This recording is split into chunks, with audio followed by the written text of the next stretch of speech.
Hello, Wormhole Extremists. Nicole, hello.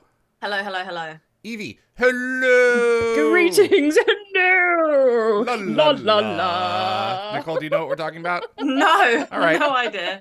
And I'm No David idea. Reed, and that was a Seinfeld nod for this episode. I assumed it was Yes. a Seinfeld nod. Because Always there was is. none built into the actual episode like last time.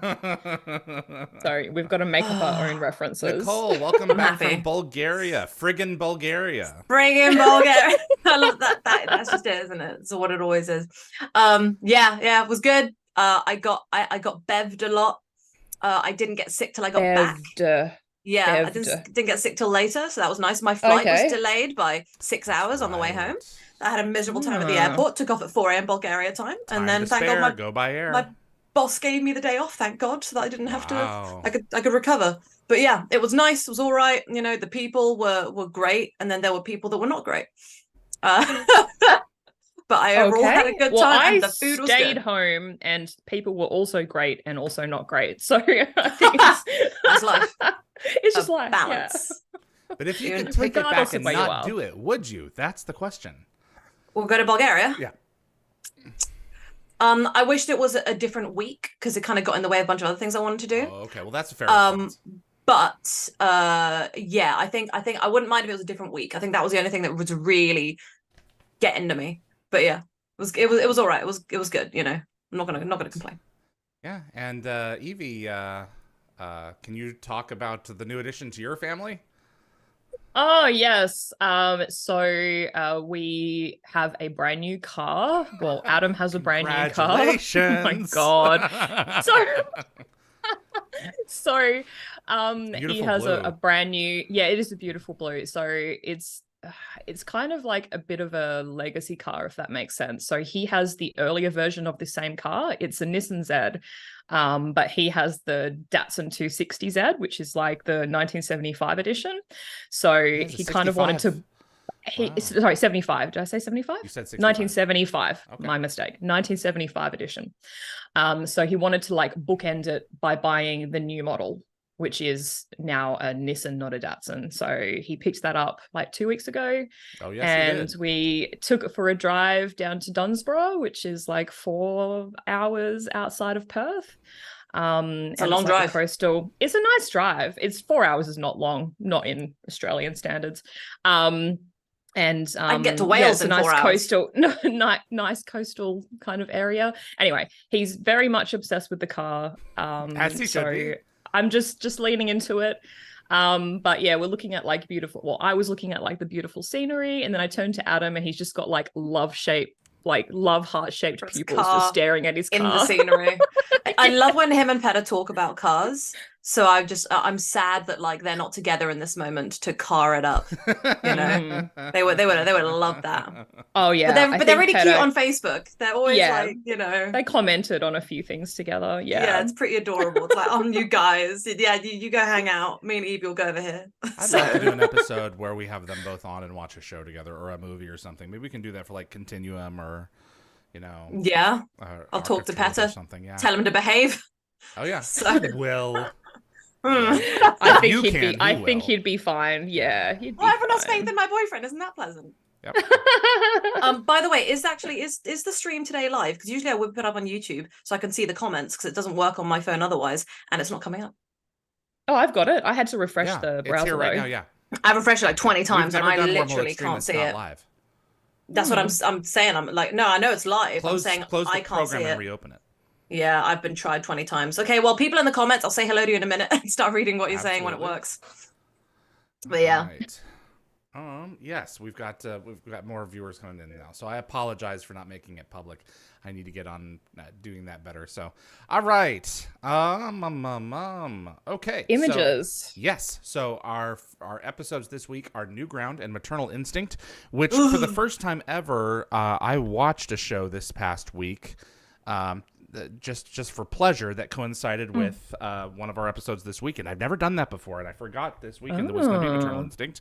And I watched Maternal Instinct a couple of days ago because Nice. I seasons 3, 4, and 5 are my favorite from SG-1.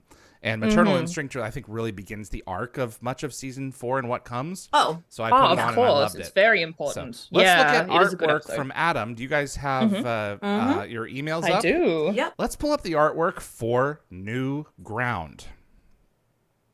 Oh, Right? it's very dark, but I love it. It's a dark version of what they go through. Oh, I love it. Isn't that something? That is It great. The is cages are also cool. slightly bigger, so Adam gave them room to at least crouch. He pulled off the aesthetic and the water on the ground, and I mean, this is really legit. A dingy prison. Yeah, It does actually kind of look like the back of their heads as well. Yeah. Like the one on the far left does kind of look like Sam from the back. Yep, absolutely, and that could be Jack in the middle. Cool. Yeah. So I'm really I'm really impressed. So this is that's very cool. The lighting. Yeah, I think he was quite pleased with how this worked out. Oh wow. Yeah, that one is. I really like that. Yeah, yeah. He's done himself proud with this one. The cages are really cool.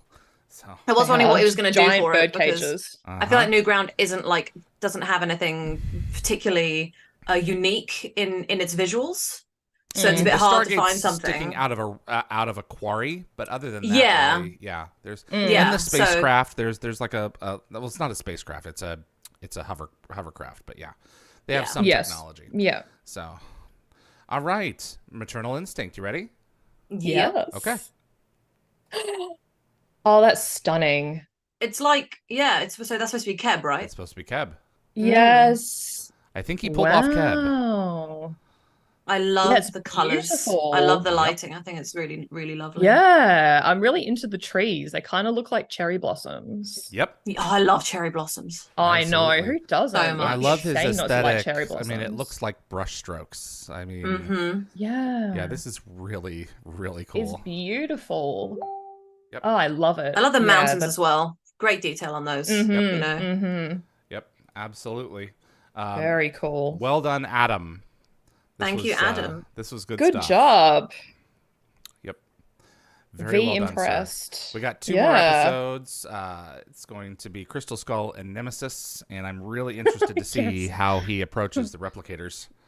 So. Oh my god, that's such a good point, actually. Oh. Mechanical spiders. That's going to be pretty crazy.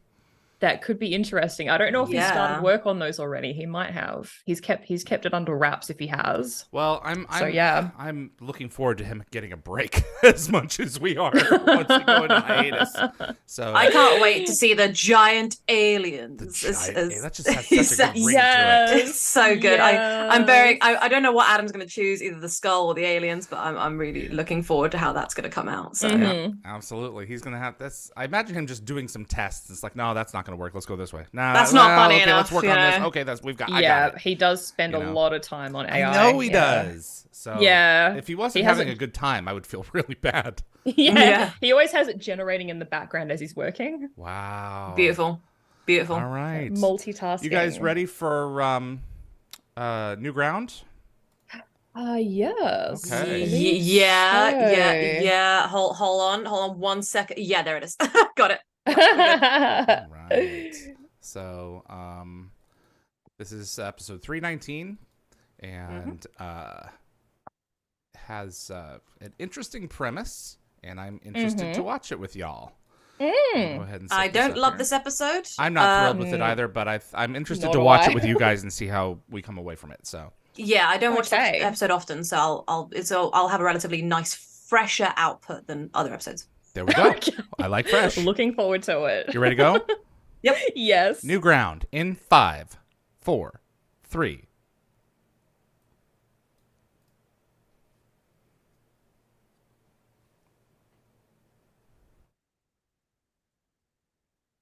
Hi, my name is David Reed, and welcome to the Wormhole Extremists. I'm with Yvie.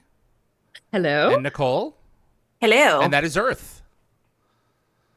Which, that is Earth. All things being equal, that symbol should only exist on the oh gosh, the Earth Stargate. But yes, technically correct. I'm just not I'm not gonna freak out about it. Don't even open that. No.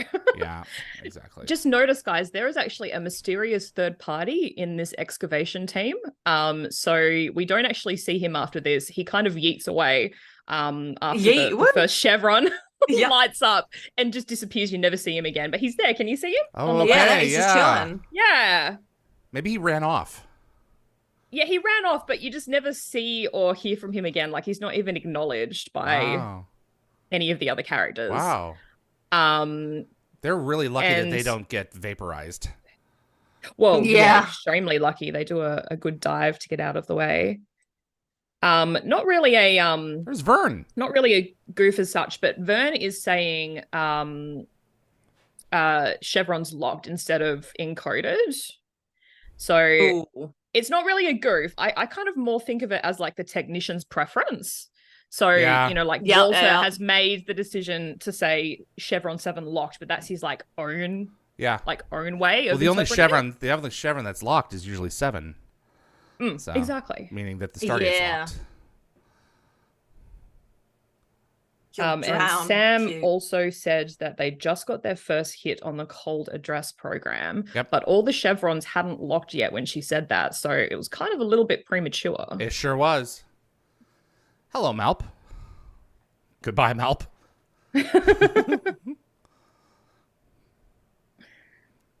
So I do have an opinion on this episode just in one aspect, which possible.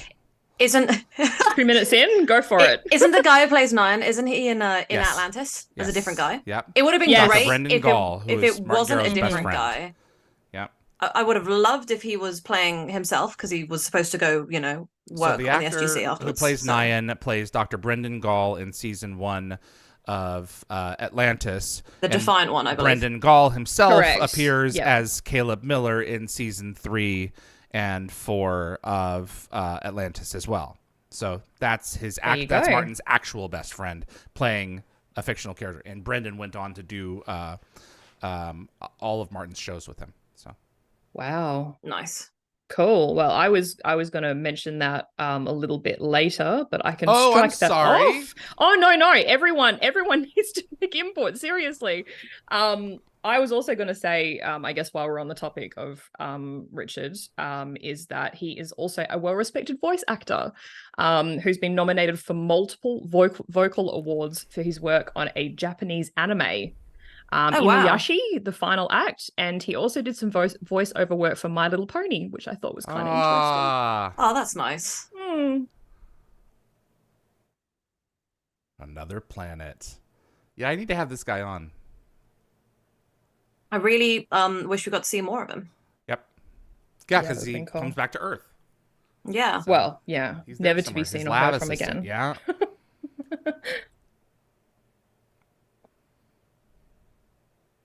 Judging from their clothes, it's like, do they have a target on this planet? Yeah.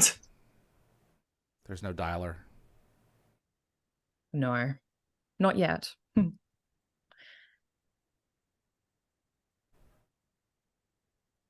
Yes, the Nakoda reactor. Yeah. So they're field testing it for the first time since Learning Curve. Here we go. Just the little things I appreciate the Stargate does. Look at those sideburns. They are some big. They're impressive. I hope they're real.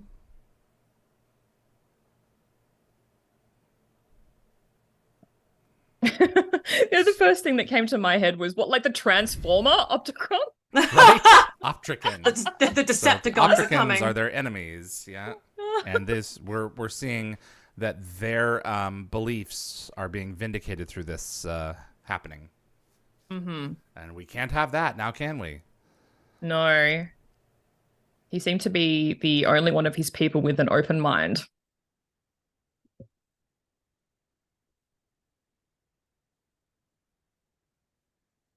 Kind of dangerous. Yeah, just a bit dangerous. Just a bit. Uh-oh. Mm-hmm. Well. Uh-oh. Danger. Yeah, you failed to mention that. Good one. Yeah, exactly. While they're on the topic of danger, you should have mentioned that. So this is the third episode this season, written by Heather E. Ash. Yep. And it's the only Stargate episode, I believe, directed by Chris McMullen. But he was the camera operator for most of seasons 2 and 3. And he also worked in 81 episodes of Smallville. Wow, I love Smallville. Okay. That's exciting. Yeah. I have yet to finish Smallville.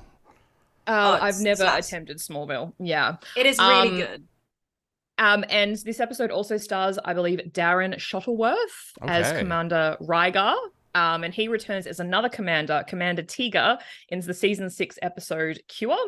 And outside of the franchise, apparently, I looked at like his IMDb roles, and he apparently plays a lot of like detectives, sheriffs, admirals, inspectors, generals, sergeants. So he has that kind vibe. of presence. Yeah. Yeah.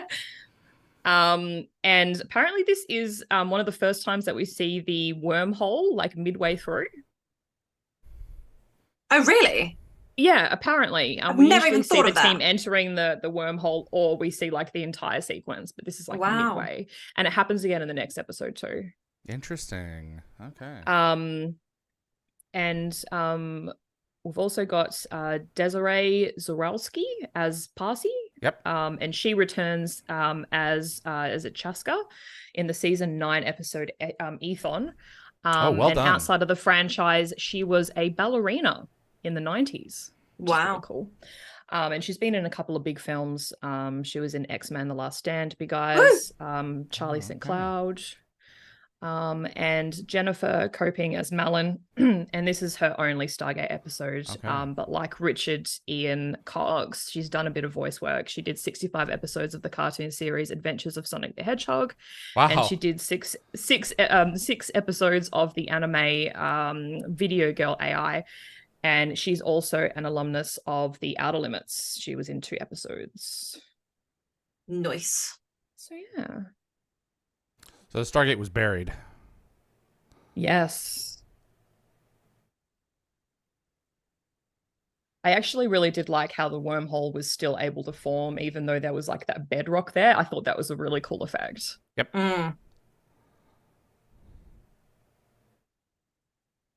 Given that I haven't seen this episode very often, I feel like I'm learning new information again. Yeah, this honestly is, I think, one of the episodes that I frequently skip. Yeah. So I've only seen it a handful of times. Yeah. But now that I've done a little bit more research, I think I can appreciate it on a new level. Oh, I'm sure. I have not, so I'm trying to enjoy it. It's kind of a woe Tilk episode, isn't it? Mm. I just feel sorry for him like most of this episode. Oh, yeah. Whoa, Teal. And I think he's feeling very sorry for himself as well. This episode always kind of reminded me of the other one reminds me of this one, of Bad Guys. It's very when similar. When they come through and it's got the opposing sides and they're like, oh, you must be, like working for the other people. And it's like, And then they have a similar situation where there's no DHD in that episode either. That's correct. So they've got to find a way to manually dial as well. Yeah. Yeah. Oh, boy. We got problems. Look, what you did say, wouldn't it be a good idea to have a standard toolkit with each gate team, like a NAC would have generated dialing program, would have been handy for Bad Guys. Hey, another Bad Guys reference. Well, they didn't need it because they had visual confirmation of the DHD when they sent the probe. Yeah, they really that doesn't always work. Yeah, they really doesn't always work. They really should look tools at better to figure it out. Yeah. This actual Naquita generator has been recently on sale. I forget where, but somewhere online. Yeah, I saw pictures of it from this particular episode. Yep. Oh. Well, it's used in season 4 too. Right. Yeah. And we're in trouble. That is not as primitive as I would have thought. No, I wouldn't say they're primitive. No, their outfits were like very like they it didn't seem very like futuristic. Yeah, they're archaeologists, so yeah. But then it's like, oh, look what they actually got going on. Yep. There we go. Hang out there, Teal, for a while.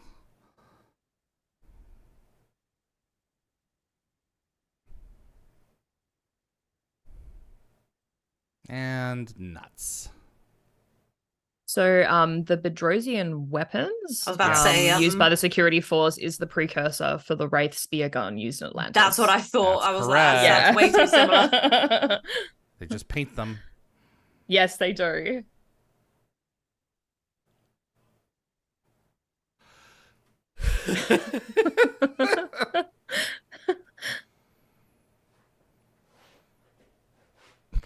I do feel really bad for them. Like, he literally was like, yeah, come through. It's all good. Don't worry about it. And it's just like, the most optimistic person on that entire continent. Yeah. Oy.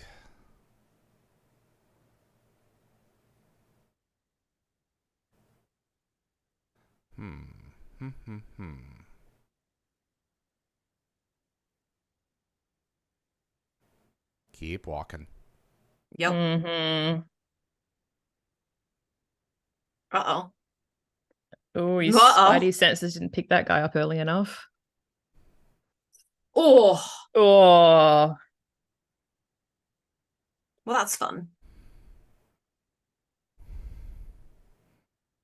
Jeez. You don't really often see the weapon malfunction like that. Nope. No. Also, this guy on the right is Finn Finn Michael. Yeah.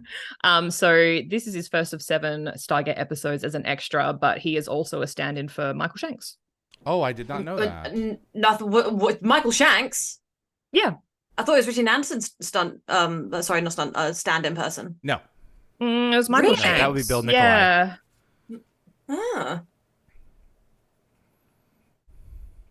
Tattletale. So it's kind of funny because he's referring to the shuttlecraft and his last name is Shuttleworth. So I just kind of find that amusing.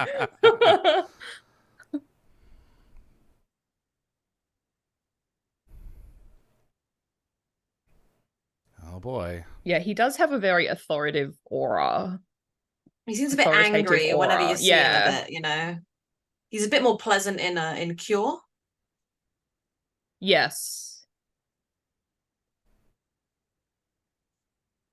God, see, I couldn't do this job with the amount of times I get poked with needles. Just, not for me. Yeah, he plays it well though, because I'm cringing just.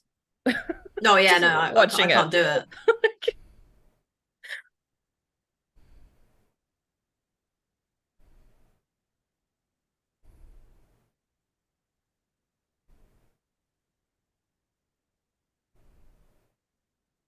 We're not Optrican.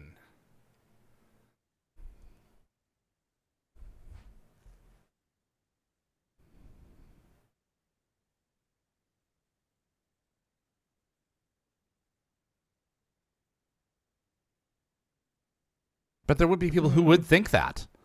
That it was a trick.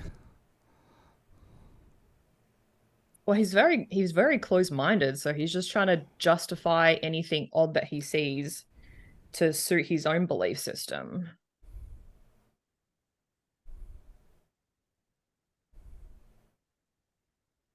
If Jesus Christ came down to Earth, I was going to say, would you believe it? No, nobody would you? You'd be like, this The person's believers would believe cuckoo bananas. But everyone else would be like, no, assume. absolutely not. There's no way. So,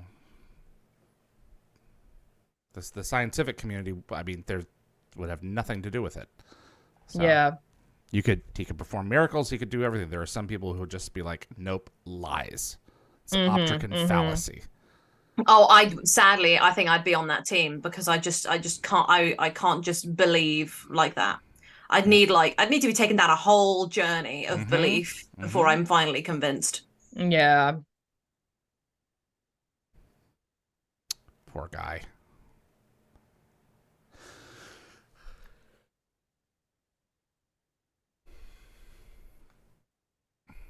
Listen to us, you son of a bitch. This is your problem. You let us through and you didn't warn us. I'm glad he came back, though. He's not a monster. Absolutely. Nice no. Yeah, no, he's not. Oh, you can see him working his jaw. By the way, I just double checked only because it was really bothering me because I watched the behind the scenes for SG-1 season 8 and I saw a lot of the behind the scenes. Finn Michael was also the stand-in for Richard Dean Anderson during season 8. Interesting. Okay. Because I watched the behind the scenes and he was in there doing them. Jed Ted, I'm getting Janai vibes from these guys. Yeah. Oh, the Janai. The good old Janai. I do love the first episode of meeting them. I'm very excited. So they're poking around with the Malp. Don't you wish the Malp could defend itself like R2-D2 with that little like taser arm? Get all zappy, yeah. It's a scientific probe. This one is not armed with weapons. I like this lady. Yeah, she You got your scientists in the group. Second guessing. Yeah, her belief she has that system smidge, yeah, of second guessing. Mm-hmm. What if it's right? What if it's true? Yep. Mm.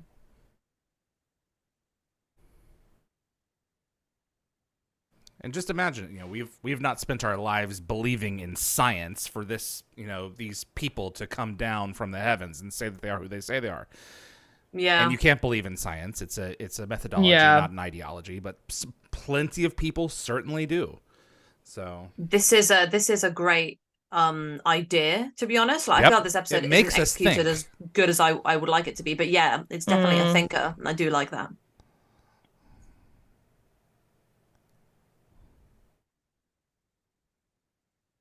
When I watched this as a kid, I remember like the 1 or 2 times I watched it, I remember being like, well, this guy's just so rude. Like, he's just so like, you just get over it. Stop it. Like, stop being awful. And as I've gotten older, I'm now like, oh, okay, actually, there's nuances to this. I can see how I would be in his situation. Yeah. Yeah. Mm.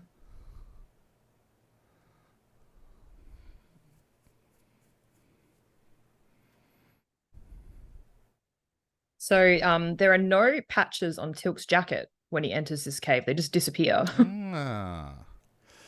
Why? Why'd they take them off? That's weird. I don't know. Because like in a few minutes' time, they're back again. Like, what's it going to do? Reveal? Like who they are? That's very strange. See, there's no patch there. You can see the Velcro. Well, they don't want to give him. Well, wait. Oh, so the Earth patch was there, but the SG-1 patch wasn't? Yeah, I think so. No, they're back again. No, that's my point. They were both gone. Yeah, that is weird. Now it's back. You know what? That's Chris Judge fooling around. How much do you want to bet? Yeah. I'm on the set. That seems completely them. Like, I feel like they would just take them off just to mess around with certain takes. Darren and I are on set for season 5 real quick, and they're doing the episode where it's Elizabeth Weir is in the computers, and they have yet to take her out and put her in the body of Fran. Oh, okay. And we're watching Shepard and McKay over the computers, and Shepard is wearing the Canadian flag, and McKay is wearing the U.S. flag. And Darren and I are going, have they been switched in this episode? That's all that we know. Maybe they've been switched. Yeah. And they're fooling around with the set people who they're wondering to see if they're going to notice or not. So that's crazy. That's exactly what they're doing. They're having a day at the office, and they're screwing around with their cohorts. Ruins the continuity, but it's fun. Darren and I were just showing up, and we're like, maybe that's a clue as to this episode. Because we don't know the episode write an yet. article on it or anything. No, way too deep. Big scoop.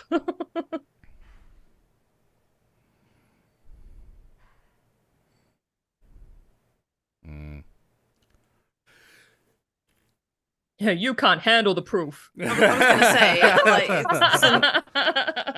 this man have some Bane PTSD. He's like, I'm not going to be your like alien test subject. You owe me, dude.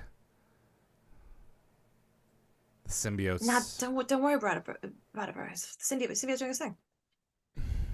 Isn't that like a really gross symbiote moment in this episode? He reaches right in there. Yeah, he's like wrist deep. I love gross symbiote moments. I just think they're pretty cool. I don't remember the Minox. The sloshings. Yes, they are Minox. I was thinking that's not Minox. That's exactly what that is. No one can change my mind.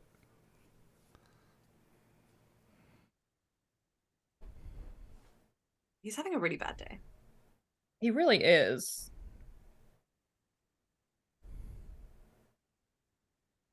Ooh. Owie.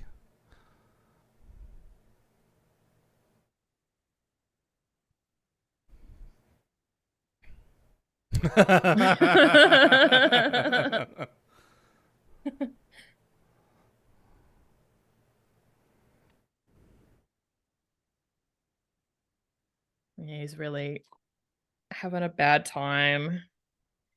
You can actually see what looks like a tear glistening on his cheek. Yeah. Sweaty tears. Yeah, well, it's either sweat or a tear, yeah. But we usually see Teal'c as such a strong, capable warrior, so it's really sad to see him so scared and helpless. He's been seriously injured. Yeah. The way he's holding it's making me really, really sad. Well, they brought a lot of equipment. They did. I have one of those compasses. I was... Oh, that's cool.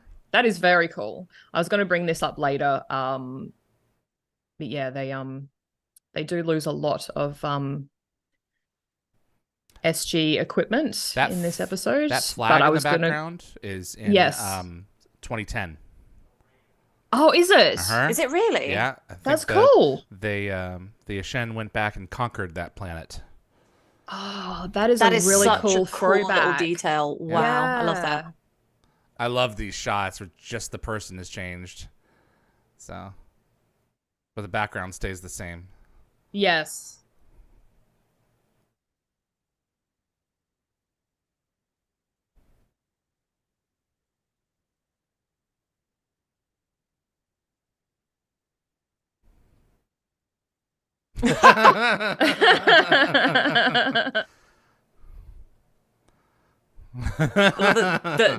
They're working really hard and Jack's just completely putting it all in the bin. Absolutely. Yes.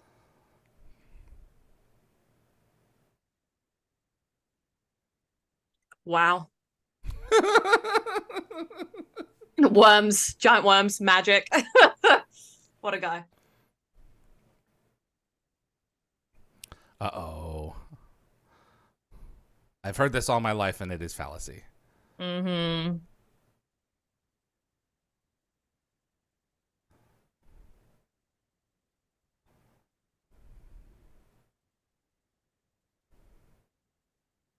I know that name. Yeah. So we hear a little bit about well, Nefertum is the son of Sekhmet, Yep. whom we actually cross paths with in the season 7 episode Resurrection. Yeah, because Sekhmet is the Goa'uld that they merged with Anna to access the memory and the knowledge of the Goa'uld. Yep. Do you see? I said that for a lot for a period of time. Optrican fallacy. Yeah. Gross. Also, I should have mentioned Daniel's cage was at the end, and I'm not sure if you'd class this as a goof, but Daniel's cage moves to the middle, and then back at the end. Yep. What was he doing with the symbiote? I don't know. Checking its pulse? Great question. I don't know. Why would you grab it? You know? May want to see if it was okay. Pulling it out to be like, hey, wakey, wakey, work harder. Yeah. Give a little poke and a prod. Is that like the Jack and Sam theme music in the background, Nicole? I'm not gonna lie, the beginning sounded a little bit yes. like I was a bit sus. These two are about to develop a nice new romance. Clearly. Regenerate the visual nerves. That's handy.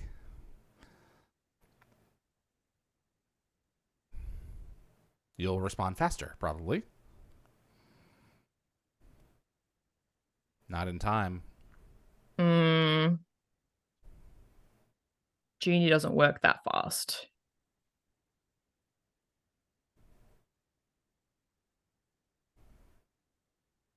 Well, then what would it hurt?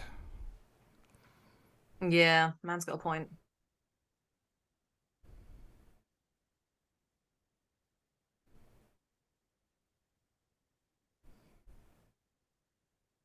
Yeah, we don't got time for that, sweetie. You got to get a move on. Thank goodness for Tritonin later, yes. Which is, the other guys in that episode. So that's very exciting. Indeed. I am very excited to get to that episode. There's some great stuff coming up that will fix a lot of issues.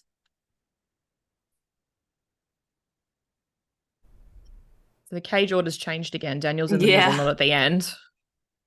How do you mess that up? That's quite funny. Well, I guess it could be kind of like easily explained away that they took Daniel away I think for they like take them questioning out. or whatever. Yeah. Yeah. They take them out, they separate them, and they question them individually. That's why. Well, they're taking them out now. Right. You know. Yeah. But I mean, when we were seeing the shots of them in the same cage, that's them Yeah, being they placed were in in the the middle same one. cage because the Yeah. background of the wall of the cell is not changing. Well, also So- during that Maybe. scene, Jack wouldn't have been saying giant worms because Sam or Daniel would have been like, "Hey, Yeah, we would have been seeing Try their and- reactions. yeah." Maybe. I can, but I won't.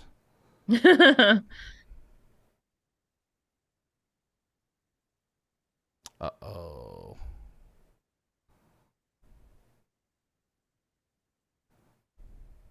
Is that our cheeky solution? Hey, look at that. We found Perfect. it. They did. And they just happened to be digging right there. Perfect, isn't it? Oh yeah. Oh, William's just come in and said, "I love this shot of the DHD." Hi, William. There he Always is. miss you. You're the best. Hi, William.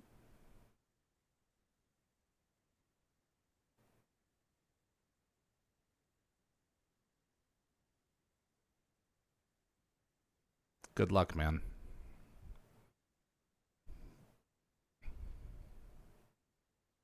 Just use the damn device. Mm. I love this guy. So proud. Talk some sense into Teal'c. Teal'c is very proud. Yep. I enjoy moments Well, where he's able to be a bit less proud and kind of accept help.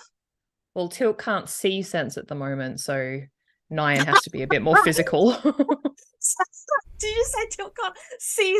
Oh, Ooh, that That's was funny. so silly. That was so you. Oh, I loved it. That made me smile. You're so quick on the draw. It makes me so happy. That's so good. lame. Some kind of detection technology. Mm. For absolutely for sure. So Williams spot on. They were able to just find their way to the DHD. Oh, yeah, that is a good point, William. They're clearly more advanced than we are. Yeah. Maybe Nyan left his map with a little X marking the spot. Right? He just sort of dropped it when he ran out of there. Cool shot.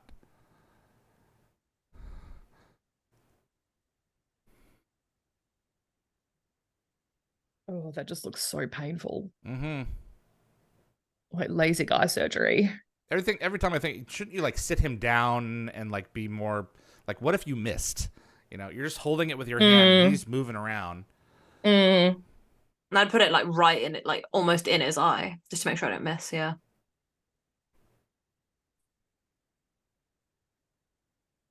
Well, that's an improvement. Much better.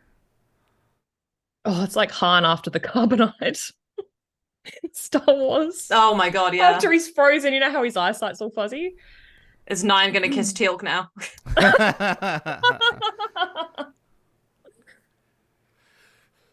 Isn't it like, doesn't he say something like, instead of seeing a big dark blur, I see a big light blur? Yeah, like a big bright That's in spot. Return Does of he the say that to Jedi. Chewie? Yeah. He's talking to Luke about it There's nothing to see. when they're on the sand barge thing. Yes. I used to live here, you know. You're gonna die here. You're gonna die here, you know? Yeah. A convenience, yes. Oh.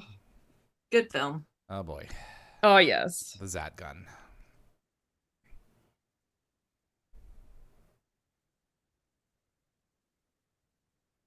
Yeah, he's ain't happy. traumatized. Yeah.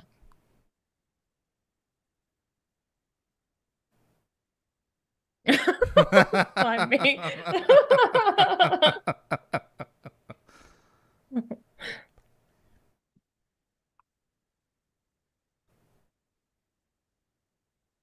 Oh boy.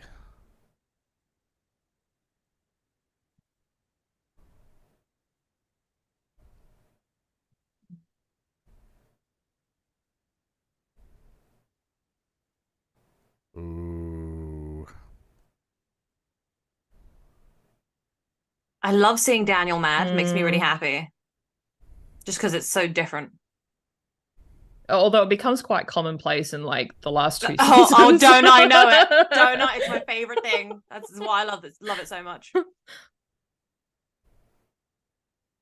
He's got Was like he a injured? limp, and He's limping. I didn't see him limp before, but you see it now. I didn't see him get injured. I saw him either, limping when he got out of the shuttle. Yeah, I I wonder if it was Look just at a him. character decision. Scar thing. Yeah, I that's what I reckon think. he was maybe on the front lines in this big war, and he's been injured, and now he's just like in more of a just showing a military depth to his character, which I think is an interesting choice. I just wonder if it was his decision, like the actor's decision, or whether it was, you know, in the role. Here we go. William just said, I do like that by this phase of SG-1, they're just starting to treat being imprisoned and tortured like any other Tuesday at work. I just read that as you said that. Hammond, come on. Kick their asses. There you go. There's your proof. It can come out of stone. Yeah.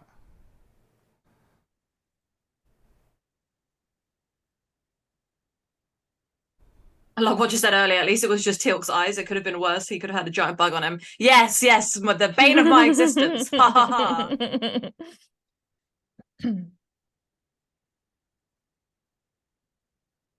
Oh boy.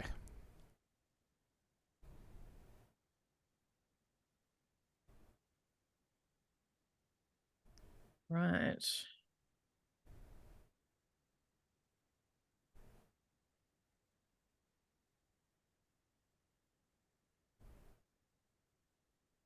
Uh-oh.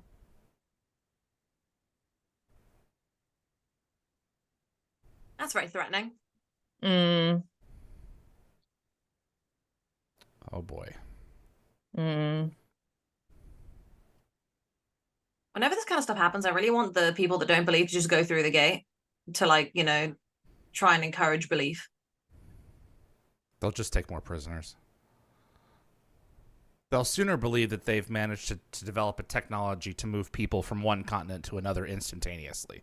That's far, far more reasonable than beings coming from another friggin' planet. Yeah, true. I'm sure that's what this guy is thinking. I'm sure that's what he wants to think. He's trying to find any solution. They've just developed a continental gateway. So... belief is such an important thing. I do find it really, really funny how, like, you know, you can be such a strong disbeliever or like a strong believer, and it's like it's just such extremes to both ways that you end up, it's like to the detriment of just existence. Because when you believe so strongly one way or don't believe another way, it means you're not opening yourself up to like new things potentially, and it's just it's dangerous sometimes. Well, I mean, you have you have to think of it in terms of yourself. You know, if you were faced with a reality-altering change that was going to change the very nature of your existence, not just how you perceive the world, but how you perceive who you are. Yeah, how you've been raised. That's it. And you're confronted with information that proves that is entirely wrong. It's terrifying. You would do whatever you had to do to change it. Oh yeah, for sure. Yeah, Daniel's hilarious. Just be questioning your own existence. Yeah. Talk off of the Malp. I think that's actually something that happened to me when I was growing up. I strongly believed I was a Catholic for like, you know, like strong Catholic when I was growing up. And then I discovered other religions existed and I went, hold the phone. And it completely changed my perspective on how religion is. Yep.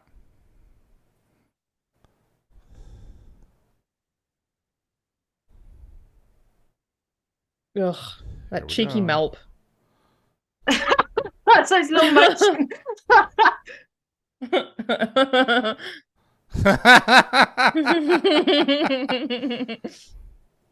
it out. Cut it out. Yeah, the camera needs to stop moving. They need to stop moving that camera.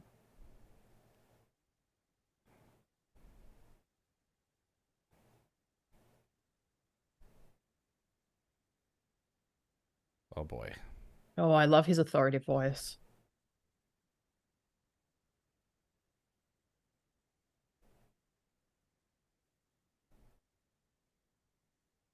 Yep.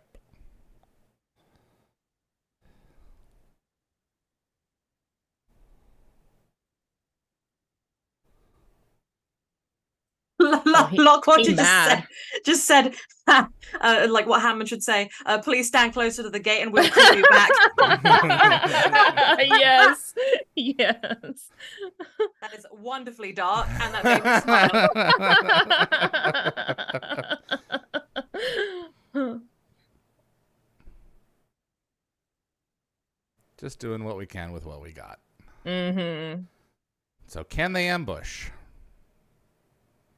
Oh, I forgot. I thought his staff was like broken. It malfunctioned, but I guess it's okay now. Yeah. Yeah, I'm not quite sure what happened with the staff weapon. It looked like it had shot out some sort of spark, but it seems to be functioning, Yeah. so maybe it too is self-healing.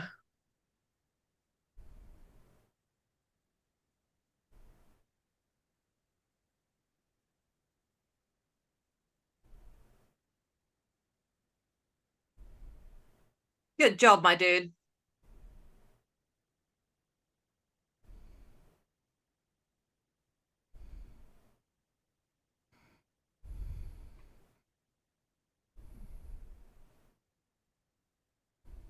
There we go. Proud Got of him. They would have reported that in. The moment that they took on fire, they would have reported that in, and their CO would have known before they landed. Yeah.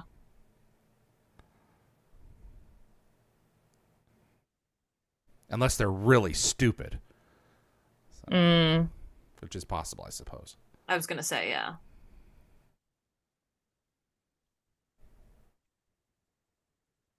All right. Bit of action coming in. Mm-hmm. Yeah, coming in for a rough landing. Oh my goodness, that is some that is some poor driving. Oh, I'd Did they be do that so on purpose? motion sick. I guess they did it on purpose. Is it Tilk driving it though? Because his vision's still not 100% there. Because Nyan's like an archaeologist, not a pilot. Nyan's doing a great job. William said, "I love the scene coming up. This is where Teal'c doesn't tell this guy about the 2 shots." Yes, thing I was murdering people. I was literally going to mention that because like Nyan literally says to Teal'c that he doesn't want to kill anyone. Teal'c. And despite that, Teal'c doesn't mention the 2-shot things and like unwittingly kills a guy. Yep. I'm not gonna lie, right? There's something that this chat's a bit dark today. I love it. It's very funny.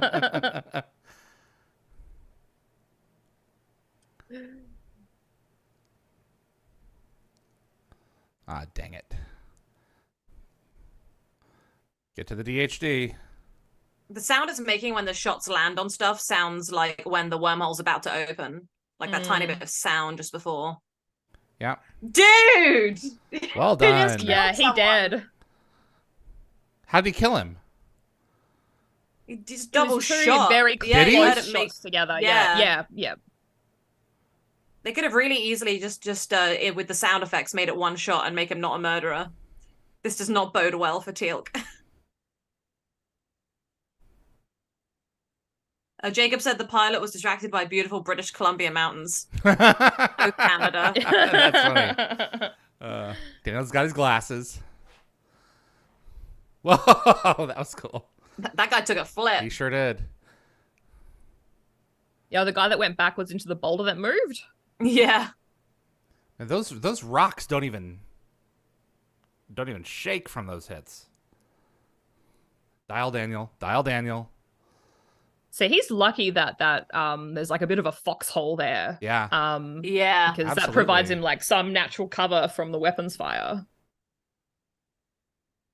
And how are you going to find the 7th symbol? It must be the one That you've never seen that before. is different. Yeah. Mm. This has always been one of my bigger complaints with the design of the show. Yeah. Just make the 7th symbol inside the red crystal. Push 6 Oh, chevrons, 6 That's buttons. what I always said as well, actually. And put it in the 7th as the yes. button. I have the exact same problem. Oh That my way god, you don't thank have you. to make a home symbol on every DHD. If that's Yeah, the I've direction that they're never going to thought go about in, it. like every show has the Yeah. same, every planet has the same glyphs, like in the series rather than the movies. Just make 6 glyphs and then the middle. Run. All right, there we go. I'm not gonna lie, when Daniel's running around and being a bit of an action hero, it's very attractive to me. I very much enjoy so it. she's taken that weapon with her so she can analyze. Yeah, absolutely. some research. I don't think they ever use it again, though. Not I love this little moment here with Teal'c and Jack. I love that. It's me. Yes. It's funny. I don't remember much about this episode, but I remembered that. I don't know why. Oh boy, here we go. Why didn't they see him inside? Huh. Right? Here we go. Oh, it's a different building. It's a different building. Apparently, oh, he's standing in this one. Oh, okay, very good. One. Oh, good. Woo. All right. Good point. Excellent. Hurry, hurry, hurry. Cool. They shot the camera. That was quite cool. They did. Well, they shot at it.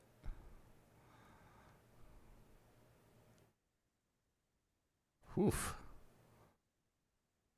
Very cool. Pass that more the excitement. That is a big day for him.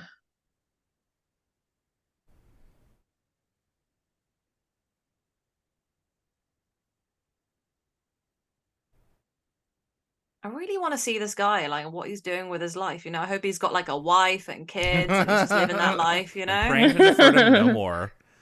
Yeah. Oh, he's so cute. I want to hug him. Do you think he stayed on Earth?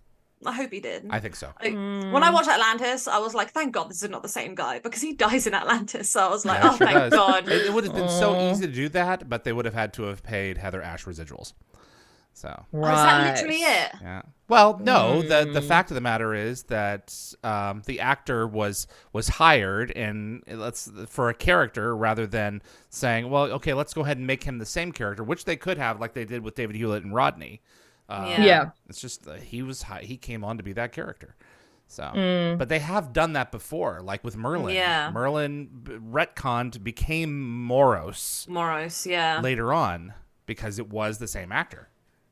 Yeah. Right. Yeah. Missed opportunity to have some funsies there. What was in the box? On Atlantis. He doesn't open it. What is it? I think it's like some history and research. And just stuff, some, yeah, it'd just be some information about Earth, I think. Well, I hope that there's a codex in there to teach him English. That's saying, yeah, I didn't even think about that. Ted said something, you know, that I actually used to think as well, which is that Ted said, I used to assume the big red button was the point of origin. Yeah, I did as well. It makes sense to me. I never thought of it like that, but it makes perfect sense. No.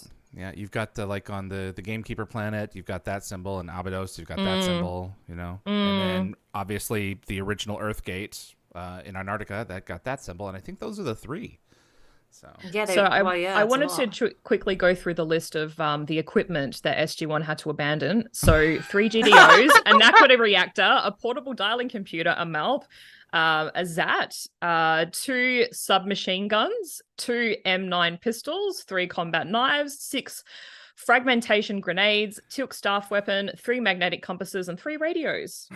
I really hope they're enjoying researching those items and being like, we are behind them in technology. So, I mean, I don't think Optrica stands a chance, though.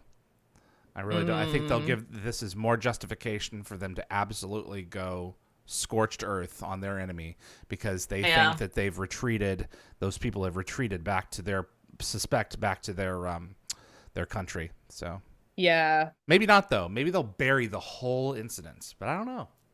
Oh yeah. Oh, maybe. Like bad guys. Yeah, just cover it all up.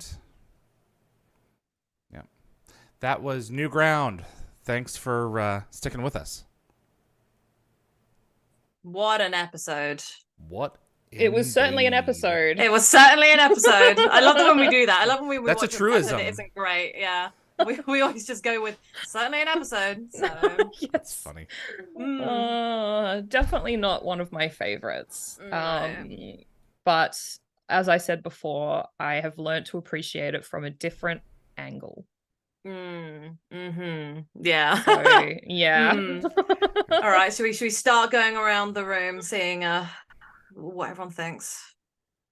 Sure, absolutely. I never go first, so okay. No.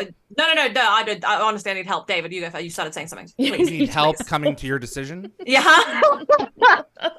I'll go second. You just don't want to be like, oh, I think it's a 1. Oh no, I don't think it's a 1. I'm happy to go first. I think it's a 2. Yeah, I was going to say a 2 as well. I would say 2 as well. I was between 2 and 3, and and that is pretty low. But I mean, I enjoy the premise. I enjoy being challenged with a race that we watch and we're like, well, I'm not crazy about these people, but I can understand.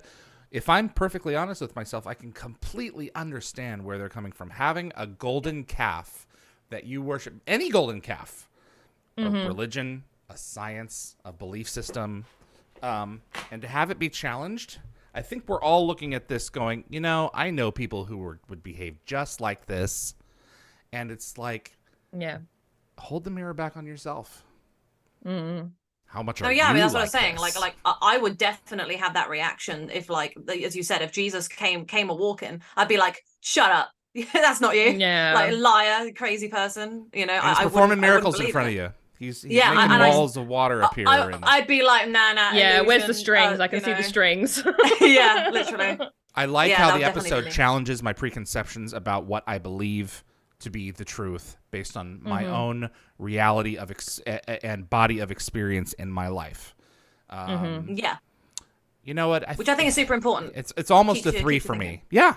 That's what science fiction does. I'd say it's designed to challenge you and I'd say it's almost a 3 as well, but sadly the episode just wasn't able to carry through all the great, like, it had great ideas that just weren't. It has a few good lines, Yeah. Yeah. I meant it's a Teal'c centric episode, but it's not the Teal'c that we know. I think it's an ensemble episode. I think it's I think there's a mixture. There's a lot of Teal'c saving the day. Yeah, I think it's a lot of Teal'c. He's saving the day, but he's not himself. Right. Yeah. It's a bit different. Like, it's nice to see that vulnerable side of Teal'c, but also, I don't know, there's just something in this episode that just doesn't quite hit those notes for me. No, I agree. Like, it's missing something. I can't quite put my finger on it. That's right. I think in these instances, the things that I really love about science fiction in most cases is, particularly with Star Trek, they're called tags. The people who were important in that episode come together at the end and they talk about how what they have experienced has changed them. And Stargate almost never had tags. You actually have one in this episode with Nyan, but they're not talking about the experiences that they encountered on the planet. That's not what they're worrying about. They don't have time to do it. We're left to deal with that ourselves. And I think if the episode had 2 or 3 minutes of, this is what we learned this week, A, it would have been a little on the nose. And B, I have no B. It would have been a little on the nose. So, but I think it's better for us to walk away with, this is what this is about. Because even whether or not you're thinking about it on the surface, it's with you subconsciously. Oh, you're noodling it, or you completely leave it behind. I don't really ever think about what I would do if my faith in what I believe in general, which is questioned. I did actually think about it a while back. Some guys go, like, every now and again you get people who spring up who are like, oh yeah, I'm a time traveler from the future, and I'm like, shut up. Right. And then they end up coming in with, like, some things that they say which are just good random guesses, and then half the things they say are going to happen are all like they're wrong, and I'm like, oh, just prove me right. So yeah, good, shush. Let's take a Muslim example. What if the 12th Imam, the Mahdi, came out of the well and began to bathe the earth in blood? I mean, would you really believe that that's what was happening? Was it the Muslim end times, or is something else occurring? So there's I love that the episode challenges us that way. So yeah. Before I move on to this really quickly, I'm just going to say it is a harvest season. There are like 20,000 tractors going by today. I have heard like 10 in the last 2 minutes. I haven't heard any. So really? Good. Yeah. Wow. A lot. All right, so let's go. We've got Anthony with a 3. You've got Ted with a 6. Wow. Okay. The episode really spoke to him. Yeah. Raj Luthra with a 6. I'm so thrown off. This is Keko Fett said, what an episode indeed. Yeah, indeed an episode. Gene Diada said 3. Was it because Michael Trank was running? Did we like that? Because I did. He was doing his Tom Cruise thing. He's doing his Tom Cruise thing. That's funny. Diving into that foxhole. Mac Boland's Conscience says 5. I like it. It's a must watch for me. Oh my goodness. Dan Ben said 5 out of 7. It has action and it's exciting. Becca says I think it's a 3 for me. And then we've got Jacob with a 3 chevrons. Interesting enough premise. I'm still surprised myself with how much I enjoy this villain. Lol. And 9's cool, but overall execution not best. Lockwatcher said this episode is a 5 for me. Would have been a 4, but I gave it an extra for 9's medical flashlight. Okay, Lockwatcher. When I saw the flashlight, I thought to myself, is Lockwatcher going to raise it an extra chevron because of the flashlight situation? Look, Richard Ian Cox did good with what he was given. He did. Yeah. That's quite funny. William says, yeah, David's critique is spot on. This is a great sci-fi episode with regards to examining practical issues. Yep. Gekafet says, I'll give this a 3 out of 7 chevrons. The premise is interesting. The acting was decent, but not too memorable. Remy says 4 chevrons out of 7. Always interesting to hear about other technologically advanced humans on other planets that could rival with Earth. Wonder what they became. Yeah. Remy doesn't really come in very often. So hi, Remy. Welcome back. You know, I hide everyone, but, you know, it's Absolutely. like some people I see less than others. Shimmering Victoria, another person I see less than others. Hello again. Says 3 out of 7 chevrons for me. It's not bad, but it doesn't add anything. You can skip it. The only thing you'll miss is some funny O'Neill lines. I agree to a degree, yes. That's very fair. Yeah, and I think that is it. Jed Ted said, I hope he brought that flashlight with him. Janet would love it. That'd be very handy. William said there's an episode TNG Devil's Due. That's very similar. It's very similar where they deal with like an end time situation. So Gene Diata says not even Daniel diving into the foxhole saves this episode. It's quite, you know, I've enjoyed everyone's like there's a bit of dark humor happening in this episode because obviously it's not one of the best ones, but it's I'm glad we're making the best out of a less good one. But it's funny, we all said 2 and the chat has been mostly very overwhelmingly positive compared to us. 6 out of 7s for more than one person. Yeah, that's very surprising. You know what, there you go.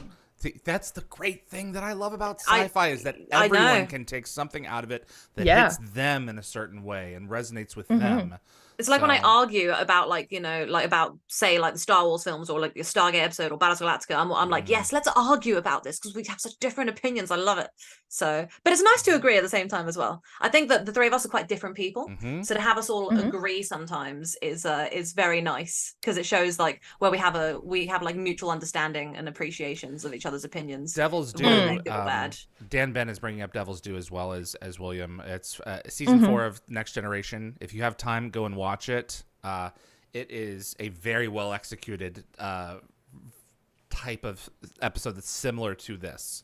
Yeah, I will say that. But when I was growing up watching it, it was actually kind of spooky because you allow your mind to go there. It's like, what if this being is the devil? You know? So yeah. Yep. All right. I'll just say that. Okay. So yep.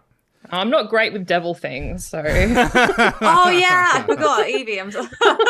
You can take it all right. That really depends. You have the right preparation, you might be all right. So yes.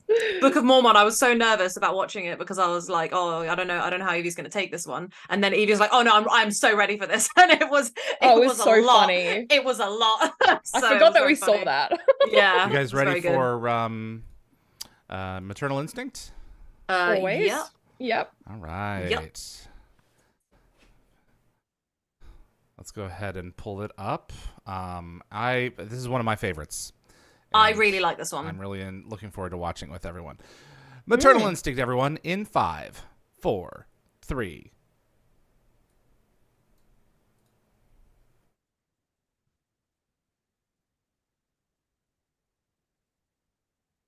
Welcome back to Wormhole Extremists. My name is David Reed. You're watching Maternal Instinct with Nicole Rodriguez-Galdo.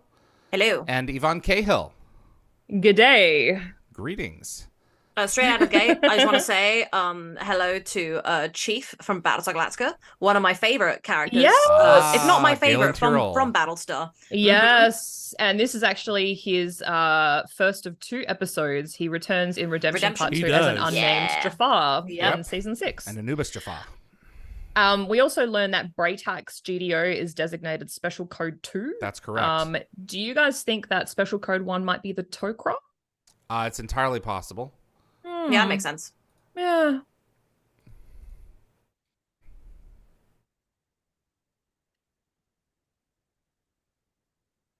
Oh, Chief. My guy, my favorite.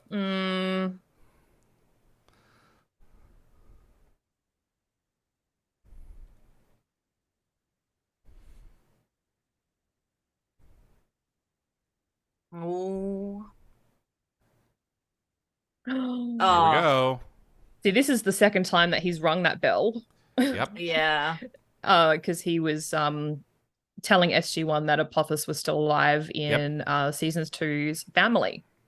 Yep. Yeah. Guys, you failed to get him again. Yes. Jeff Golker is still not convinced. He's on season 8 of SG-1 and he's like, Apophis isn't dead. And I'm just like, stop it. Stop it. Apophis Like, Well, now he does like, kind of come back later, but come he back, does. Like, you know? but he's Yeah. dead. He still. just doesn't count. stay. Yeah. If they play with time, he comes back. Yeah. So this is the first episode directed by Peter Wost. That he's been on staff. Is it West? West. I literally Googled it to find out what the pronunciation usually was, but that's fine. I'm so sorry, Peter. And he's been on staff since season 1 as the director of photography. And we've got Terry Chen as the monk. This is his only Stargate appearance. It's a good one. He's most recognizable for his role in the series Continuum. He was in 22 episodes as Curtis Chan. Alongside some other Stargate alumni, including Tony Amendola. And he played a big part of House of Cards, too. Oh, right. And he was in the he pilot for The also 100 as had well. He also had a supporting role in the film Almost Famous, which came out the same year this episode aired. And I actually glossed over his profile on IMDb, and he played a lot of different characters that shared his same surname. 8 I counted in total. Just interesting. I'm sorry, what? Yeah. That's a couple. Convenient. That's hilarious. That is a few. And we see Steve Basic for the first time as Major Michael Patrick Coburn. So he obviously returns later as Camulus in season 8. He's a kid in this episode. He's so young. Oh, he's so young. Yeah, I mean, he's aged like a fine He has wine, not aged at all, honestly. Whoa, what a man. Aaron is a kid too in this. Yeah, he is.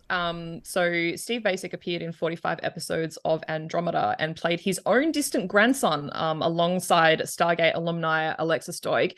Ironically, he also played his own Alexa Doig. I'm doing well today. I know. Ironically, he also played his own twin brother in 7 episodes of Virgin River, and that was also alongside Lexa.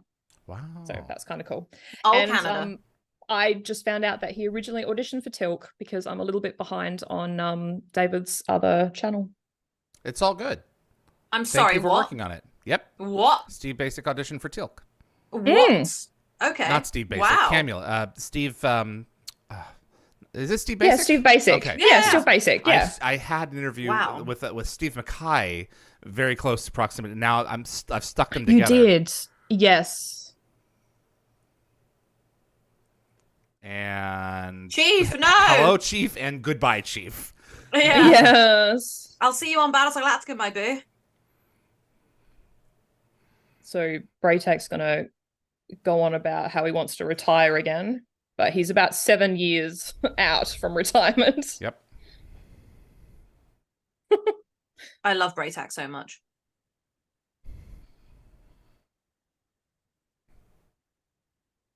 They will not. You're about 5 years away from Jaffa freedom. Mm-hmm. Yeah. Which makes me really happy. I love watching early Stargate and having them like not have much hope. Mm-hmm. And then seeing them. They fought their butts off. Yeah. I was also going to give a quick shout out as well to I'm probably going to pronounce this wrong. I'm so sorry. Carla Boudreau as Oma Dasala. That's correct. So she returns as one of Apophis's concubines in the season 4 episode The Serpent's Venom. Yep. What? Yeah. So she obviously doesn't reprise the role of Oma. That's taken over by Mel Harris. Yep. And she was an international model for 10 years. I love her. Carla was. Wow. I'd love to have her on. Both Omas are very beautiful. I wouldn't be surprised if either of them were models. Mel Harris is just one of my favorite people. I honestly, what a beautiful performance. That woman. Mm-hmm. Oh my God. Yes. I love her so much.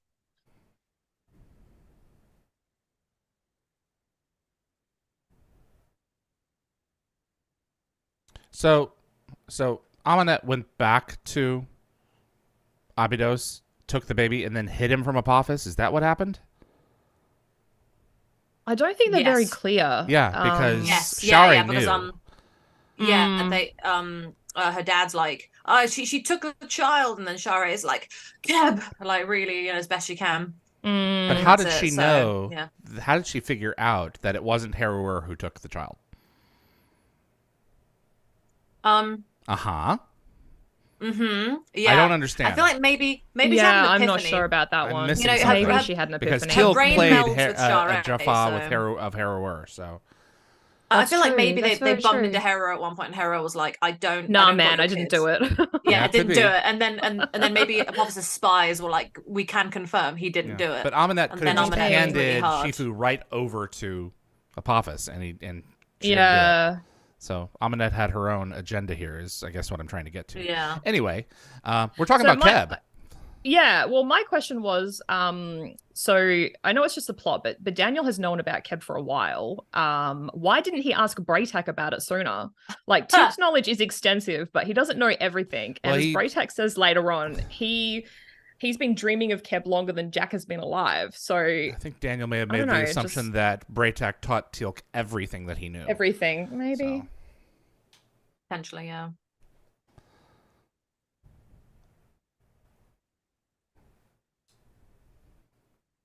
Oh, Osiris. Good old Osiris. Looking forward to that. Well, wow. Let's pull out the dialing I missed computer. I missed it before, but Braytak mentioned his father, and I just love that there's like a little bit of insight into Braytak's past, because we don't really know a lot of his past. His past, and his father was obviously responsible for planting the seeds of Guawul doubt into his son early, and it kind of makes me want like a mini series on Braytak. That would be so cool. Yeah, I'd watch that. P9Q something.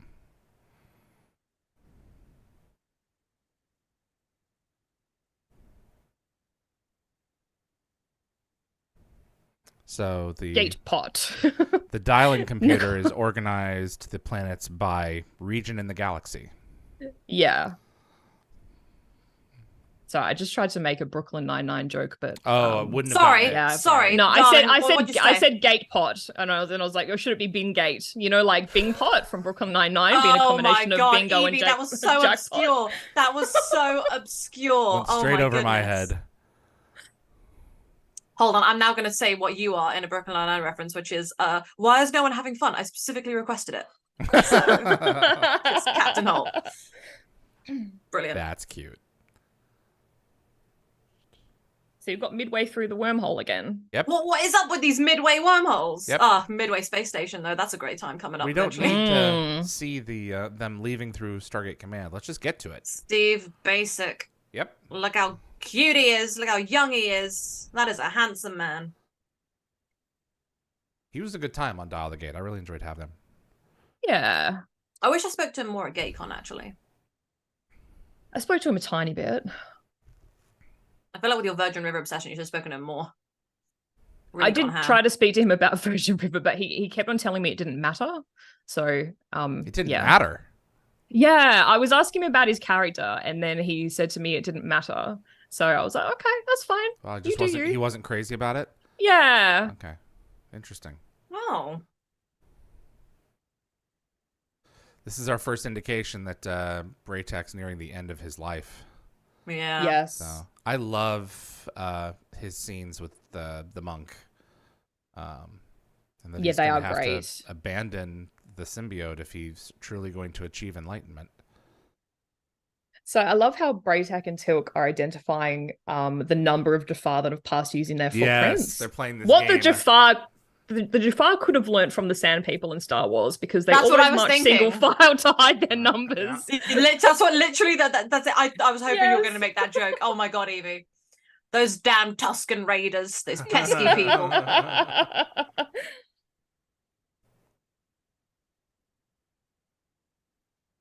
I was going to say as well that there's an interview on RDA's website with Lynn Smith, Stargate's location manager, and she said filming on location in Chinatown wasn't practical for the temple. So the scenes from the temple were actually filmed in the Norco studio, and the art department and set decorators designed it to look as authentic as possible. Correct. Obviously. Wow. I've been meaning to go check out that part of the city to see if the exteriors are still there. Mm. It's on my list.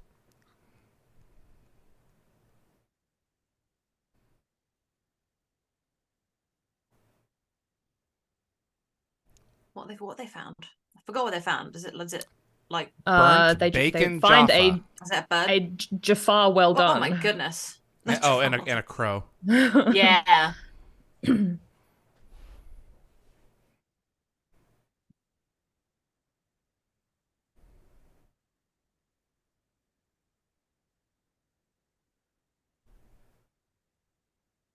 Oh, he crispy. I do love that you called Totally him Jafar well crispy. done. I understood what you meant. It's even funnier now that I'm looking at him. That is more than well done, darling. Yes. Like, I'd still eat a well done steak. That is too far.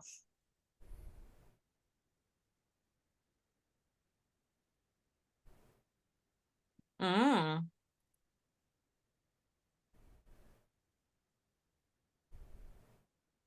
Weapon.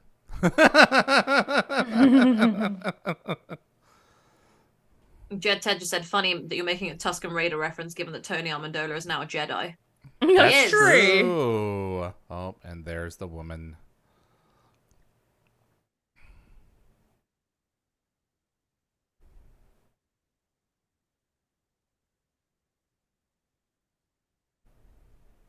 I love Braytak's like mad skills, like Literally. his powers of deduction. It's like so brilliant. Yeah. Mm-hmm. Well, I think they should do like another spin-off miniseries. It could be like CSI Braytak. Like in 200 with a teal PI. Yes. They should have brought Braytak in for that episode and had them both partner up together. They should have. That would have been so good. I love that you could deduct that she was carrying the child because her hands weren't Hands bound. were, yeah. So good. Yeah. That is beyond my information.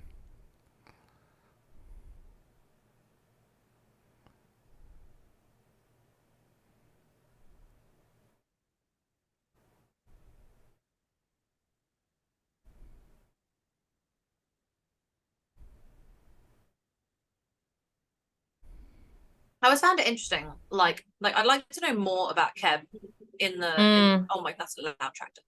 In the sense of like, how did it come to be part of like Jafar knowledge, and like, because it feels like a location that the Jafar and the Gould wouldn't really be welcome.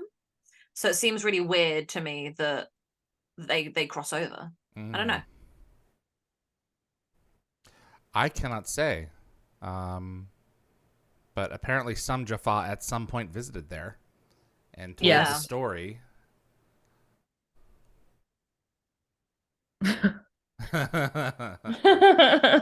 Actually, that's another thought. Do you think Anubis just rocked up at Keb one day and started learning from Omar Dasala, and then all we know that's kind of the theory, I think. Yeah, like, when did he rock up to Keb? He knew what he was doing. So he yeah, already had a plan before he showed up.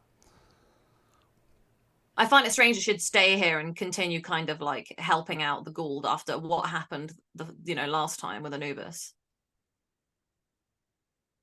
Maybe that was part of her punishment. Mm-hmm. Yeah. To right her wrong. I mean, it's a retcon, Yeah. She probably would have left there and never came back after that mistake. Yeah. Yeah, that's what I'm thinking. Screw anyone else trying to find the way to enlightenment. She's learned her lesson. But it's it's a nice beat in season 8. Yeah.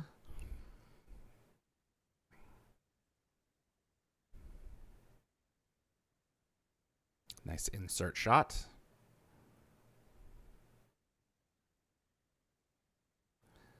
Can you imagine someone the on and keeping all those candles lit? Yeah. Yes. So somebody on IMDb suggested that the points on the meditation circle aligned with the chevrons on the Stargate, but I didn't Is there 9 of them? Yes, I think so. Interesting. Well, then it would probably align with the chevrons on the Stargate if there are 9 of them and they're equidistant. But I don't know if that's the reason. Ooh, hello. Sneaky. So here we go. So Ascension is essentially like inspired by Buddhism, which I think is super interesting. I learned quite a bit about Buddhism from those Stargate magazines when I read about maternal instinct in them. And it was just really nice. I think it actually made me look at religion and go, well, this religion seems really nice and chill, and Ascension seems pretty nice. And I did actually consider if I wanted to be a Buddhist when I was growing up, when my mum was kind of giving me the freedom to pick a religion. So, well, in Robert C. Cooper's one of his Dial the Gate interviews, he said that he wanted to explore elements of Buddhism, meditation, and spirituality, and lay some of the groundwork for the concept of ascension. And I think he acknowledged as well that Braytak has sort of a Buddhist kind of vibe about him. Yeah, yeah. We've been walking. Keep these babies on.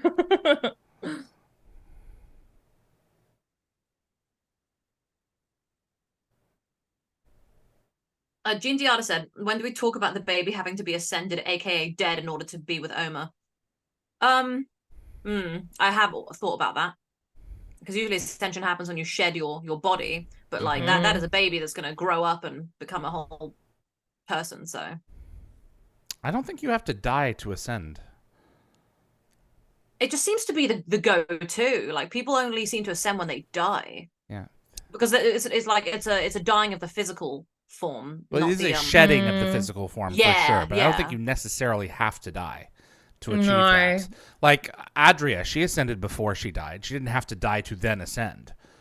No, that's true. That's very true. I just disliked that at that point in the show with Rodney and with Adria, all they had to do was be peaceful and think really hard, and they could ascend. Yeah, that's true. There was something like there was really a worthiness factor that used to come into play, and the story just shifted. So I just wanted to revisit some of the monk's words. So I was trying to figure out what the monk meant. So considering how this episode ends with Omar raining bolts of lightning and very quickly neutralizing the Jafar, do you think that's kind of what the monk was referring to? Like the sparks, and he was talking about fire and like lightning and things like that. I think that Rob is definitely insinuating. Yeah, and like the whole snowflake comment that he makes, like it kind of sounds like he's talking about like the Jafar being snowflakes and not surviving Omar's firestorm. Yeah. This Jed Ted, no, this Terry Chen is not in the Matrix. I don't believe. Not that I saw.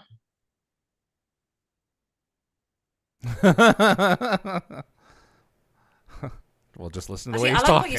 What you said earlier, David, about the fact that like the way they kind of just use ascension and like constantly to just you're peaceful and boom, you're ascended. They literally have an ascendometer in Atlantis. That did frustrate me. I do feel that with the ancients, right? If they like the majority of them ascended, not all of them are perfect. That's and also the Ori are like really evil and they're ascended. Yeah. So it's like it is a bit of a pickle in it. Just what we know about it changes. I suspect what Oma says is right. Many roads lead to the great path. Yeah. Only a few will find their way. And most of the ancients didn't ascend. Most died out. A lot of them died, yeah. That astral diner that Daniel is in with Oma, he asks, so these are ancients? And Oma says a couple of them. Most of them are not. Most of them are other species. The astral diner was so That's what I call it, yeah.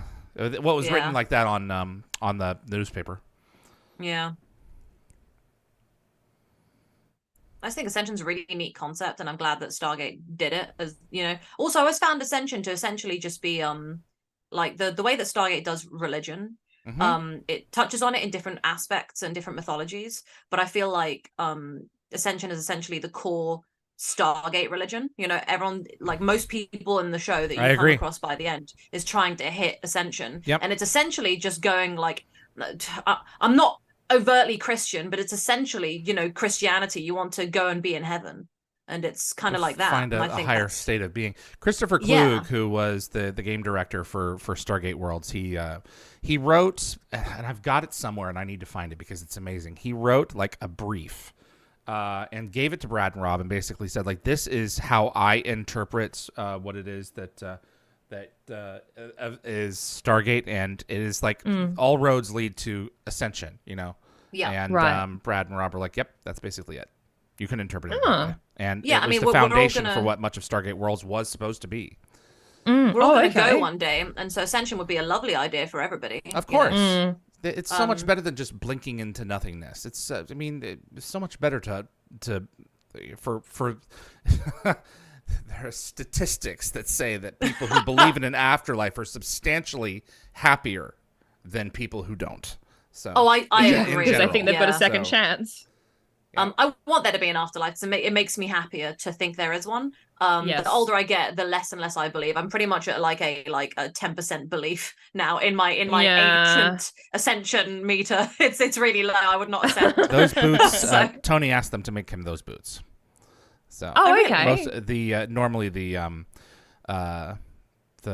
pieces that go around the ankles are not attached in the uniforms, but they made those boots for him, and he was very thankful. GNDR said a baby has no rational thought, so how would it ascend? Well, Oma could have just ascended the baby. Why is rational thought a marker for ascension? Pigs are more intelligent than human toddlers. We still eat them. I don't know. I see the point that she's making though. Like I definitely do think there is a mental component to ascension.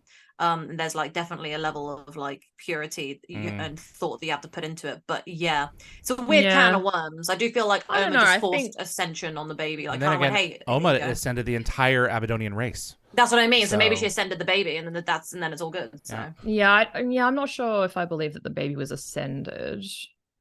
But I mean, I guess it's also part of like Christianity that babies aren't capable of sin, so they go to heaven automatically.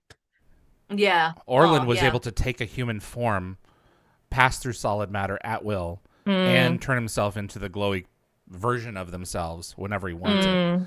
So it was only after he was dead that he was allowed to rejoin the collective. Yeah.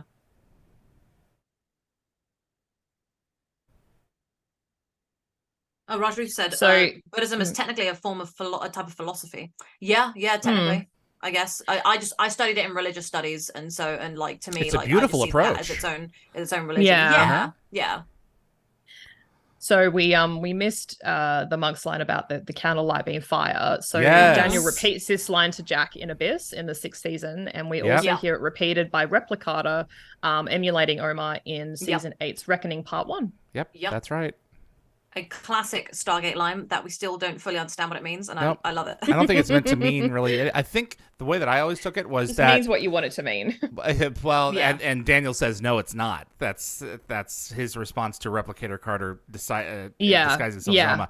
The way that I look at it as you have to accept the fact that in our current corporeal state, with our current level of knowledge and thinking, that we don't know everything, and that's okay. I always interpreted it as what's done is done, or like, it's okay. If you come to the realization that something's a certain way, then it's already been that way or something, like, I don't know. It's like you can't do anything about it now, but you can try and do something later or something. I don't know. It's a very weird thing that I always kind of go, yeah, it's lovely. I'm still don't get it. It's more like you can't fix the past. Apparently, I had a quotation for this episode in Chevron's Locked with Ed Gross. Apparently, I said, this is a huge episode. It makes Robert Cooper look like a genius. See, the ancients were set up long in advance. I don't remember saying that, but I guess I did.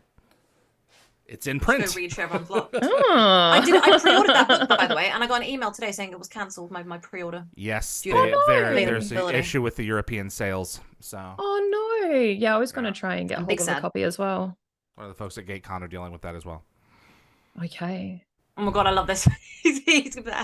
I love his faith in this guy is so like he's like, yeah, I'll do it. He's got like one eyebrow raised. He finds it funny. It's so good. Love this guy. Daniel's lost all trust now. He's mad. Trust Oma de Sala. So, like from what the monk says, he's implying that, obviously Omar will light the candle. Do you think that this suggests that Omar is a mind reader? Because like the monk can light the candle, and later Daniel can also raise flames from the ground, and he lifts Jack's gun into the air, even though he has no power of his own. It does suggest that she's reading his thoughts. Yeah, like so Omar must be able to read minds to some degree at least, because she sensed his desire to do these things and did them for him. Yep. Then she should have known that Anubis was evil. So I think that's another retcon situation that I should need to not think too deeply on, because that's a bit sus, isn't it? It's a good point. If that's an instruction manual on the walls on how to reach ascension, I'm going to need a ladder. Yes. So Jack just said slow down grasshopper. Apparently this is a obscure reference to a 1970s TV show called Kung Fu. And the series followed the adventures of a Shaolin monk, and his mentor and elder would always say patience grasshopper, which was his way of saying be aware of the world around you. Nice. An usher? Like he said a janitor first. That's brilliant. Janitor.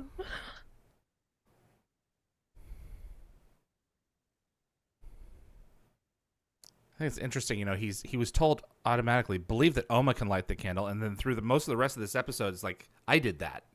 Yeah, yes. He's missed the point. Yeah. He has missed the point. Well, he comes back around in the end. Yes, he does. I think something I love about Daniel, though, is his faith is just so strong. His ability to be able to just adopt new things is great. But I love that he's also flawed in that he didn't think the right way. But he's also a little bit gullible, too.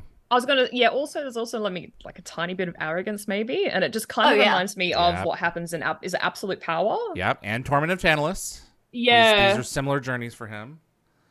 I love this exchange. This is really cool. You're confused, Daniel. I can.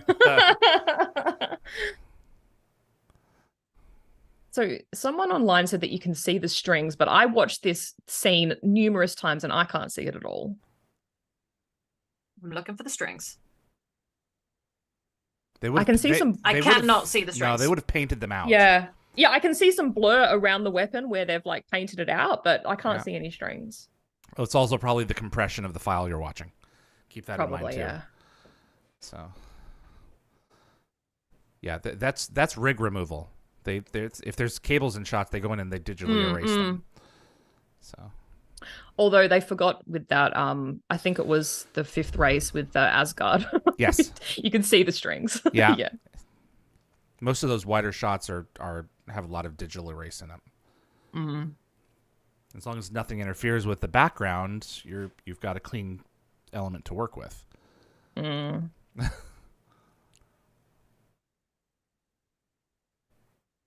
His mind is not prepared. No. Problem is, we got some visitors. Yeah, I mean, you know, Jack is rightly concerned. I love Sky is pretty. The Loch Nako, yeah, the nebula is really cool. I love that we had more gliders as we kept on going into this show. Oh, so that's a cool shot. What a shot. That's a great shot. So pretty. Also, Steve Basic is quite pretty. Jeez. I was going to say, you put pretty man in front of a pretty background, but I've already said it's pretty too much today, so I don't want to say it again, but you did it for me. That's funny. I will say, like, Stargate has a very pretty cast, you know, like, of course, you know? They're actors. Like, they're fabulous looking people. One of the criticisms that I saw some fans raise about SGU the reason they didn't watch is because there were no hot people. No, that's awful. Are you serious? I mean, come on. Yeah. They are all how very attractive. What are they talking about? I think they said there were no hot guys. So. Excuse me, Scott. He's Snack, Eli, Snack. You serious? And Nicholas Rush, older Snack. No. I think that is the wrong reason. You should not watch television for attractive people. Everyone has their own reason. They're not. Otherwise, why do life? Like, there's not attractive people all the time in life either. Yeah, and also they're not all traditionally attractive people in the sense of like they're hot and have like a 6-pack, you know. But they're all like have interesting personalities and they are like attractive in their own ways. Everyone is like how. Oh, that's very frustrating. So look beyond the cover. Someone passed way too much gas while sitting down there. That was my kind of joke, David. I love it. I thought it was pretty self-evident. I was just there earlier, and now it's burning. What are the odds?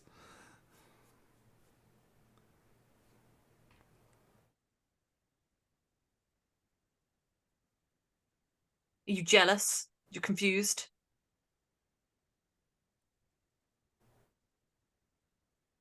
And learn how to read the language.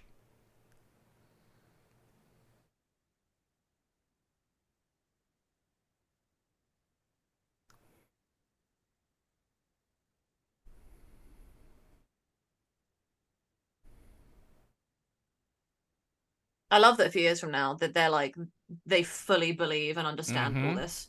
Mm. Well, after they all watch him, you know, yeah. What is it? Discorporate and turn into a glowy thing. I think they're pretty all sold at that point.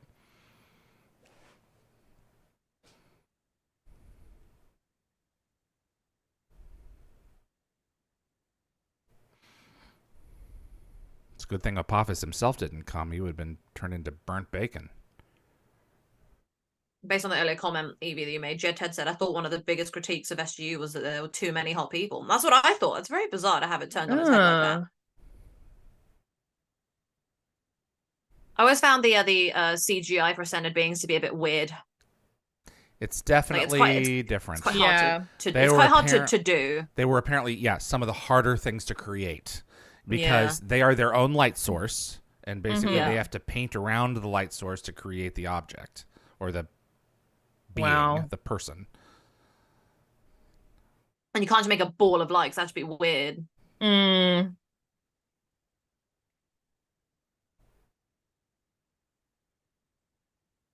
The look definitely improved as, the series advanced. Chaya Sar, Orlin. I think Chaya Sar was the last one we saw. Maybe not. The Arc of Truth cool battle sequence. Yeah. That was very cool. Yeah, that's true. The Arc of Truth was definitely the later version of that. Yeah.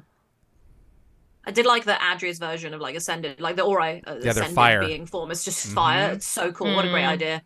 It just shows the like anti-purity, the like the heaven and hell of the Ori and the ancients, or like ascended beings in our galaxy.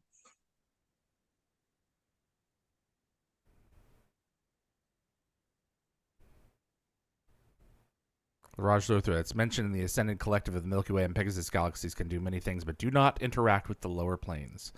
Nope. We are small. So how and do you walk insignificant. through that wall? She let him. Yeah. It's Shifu with blue eyes instead of brown eyes. Yes. Yes. Yeah, I noticed that. No. Or Shara. Doesn't look like either of his matter. parents. Yeah. And then the future actor they chose looks nothing like the baby. So, but at least he looks like Shari and Apophis. Yeah. Only Nicole is going to appreciate this because it's a sound thing. But shortly you will hear the Jafar leader say Tok'ra Kree. Oh, he does? You can hear it. He says Tok'ra Kree. Wow. Wrong. Just when Jack requests backup and you see the Jafar marching on the temple. Wow. Did you hear it? Yeah, I did. Oh, they pulled the wrong file. I loved his jacket. Lots of backup. We're toast.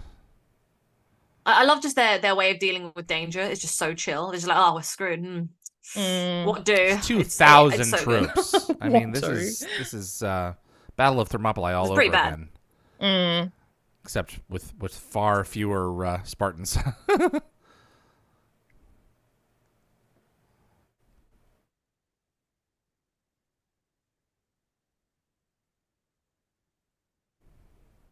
I wonder if they had to unplug all the claymores after this was over and take them away, or if they just left them there. They probably had to take them all apart. I was going to say. Yeah. Oh, here she comes. He's over a year old at this point. He's awfully small. Yeah. Well, he's about to shoot up in age in the next time we see him. Exactly. So. Is she wearing a hat? I think she is. It kind of looks like it, yeah.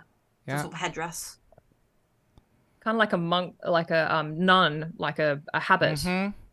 That is not a year-old baby. No. No, usually it's the opposite. Usually, like, it's a newborn baby, but it's like clearly several months old. Mm-hmm. Can hold up its own head. It's funny. I really like this episode, but I have so many weird little like gripes with it, like loads of mini gripes. It's bizarre. And no, darling.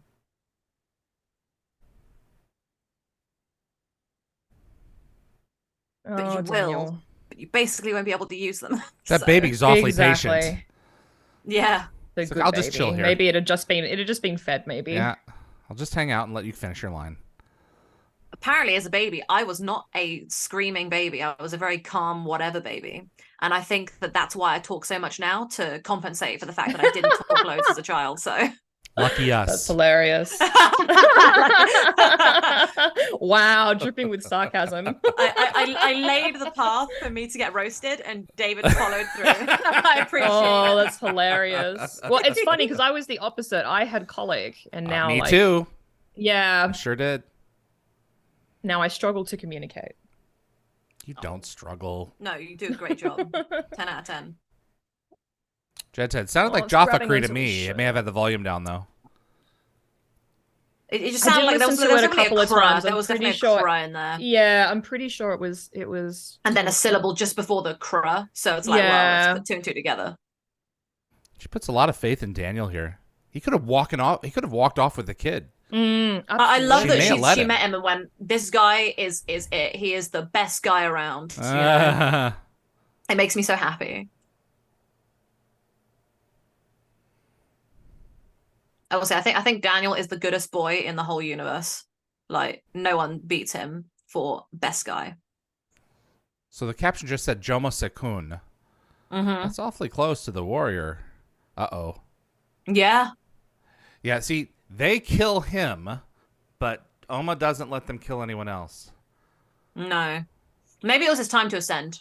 Yeah. Like, because maybe he had gone up and down. You know, maybe he had been permitted to ascend and take corporeal form and reascend. I wouldn't be surprised.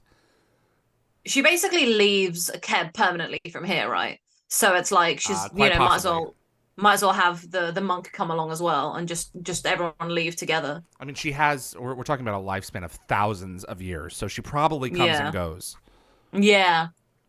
Maybe she starts up the temple again and again. She was able to tell in advance before SG-1 was going to Visuban to bring Daniel there. So she probably knew in advance that they were going to be coming there. So she probably has some influence over time. Some awareness, even though Daniel says that's not how it works in season 6's Full Circle. By season 8, Replica Carter is going through his brain like a Rolodex. Oh, so. Stargate. Yep. you can't, it's pretty reasonably put together, all things considered, though. So. I think the way they laid everything out and then eventually managed to achieve so many of the things that they started initially in such a beautiful way, I can never get mad at Stargate for continuity and retconning. I mean, I can get a bit grumpy about it, and then I'll get over it. Is what I mean. So I'll never be fully mad. Jane Diata, baby doesn't look a year old because it ascended at 9 months old. So she thinks it's already ascended. Interesting take. That could be. Potentially.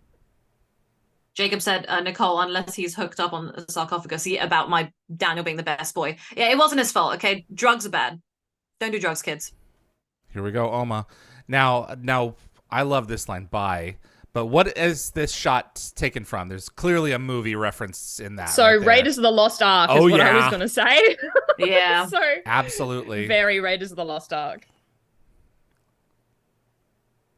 I absolutely loved that sequence, though. It's so good. So fun. It really is good. I'm assuming the mothership was destroyed as well. So Jacob said, was the temple a set or was it shot on location? Didn't you just say, David, that it ended up being a... Was the exterior? It was not on location. It was some of the exterior shots I think were just like archival footage, but the actual set was built so this is also for this episode. Okay. Yeah. Yes, I believe so. Okay. Interesting.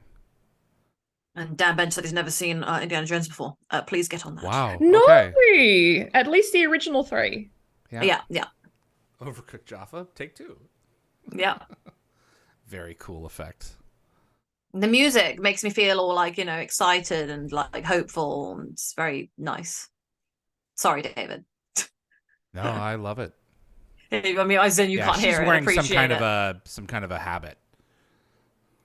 Yeah. Yeah. Those some very blue eyes. What's up?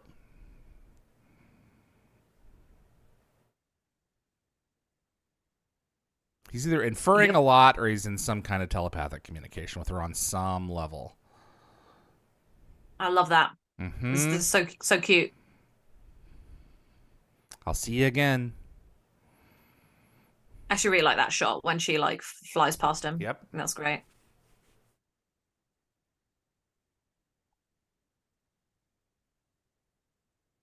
And the second This is species great. that we've seen that to have mastery over the Stargate after the Nox.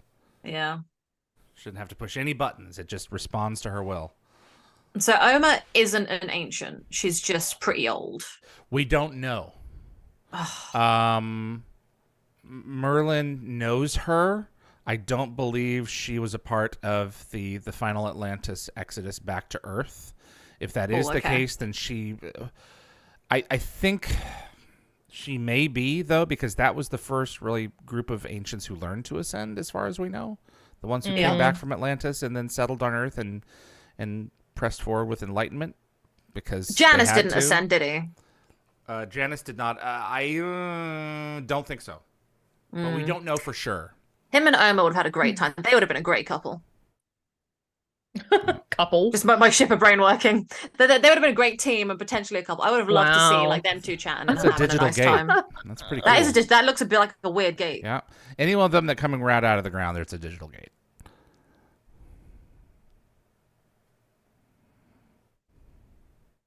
So Oma killed 2,000 Jaffa. Yeah. Oh, I love this. Wow, that's quite. I love it. Daniel Too. shoes. Yeah, that's it. Not done, buddy. Nothing else. Nothing else to end this episode on. Just Daniel shoes. And Carter, That's it. Claymores. And over. Pull all the Claymores Yes. out. Want to have a complaint from someone Espe- later on especially saying we blew this stuff with up Daniel thanks to being you. barefoot. Yes. Okay, guys, no one's going to see it yet, but I ate a lollipop during this and I realized it was blue. So now my mouth is completely blue. So Your mouth is blue. That's hilarious. yeah, huh? Let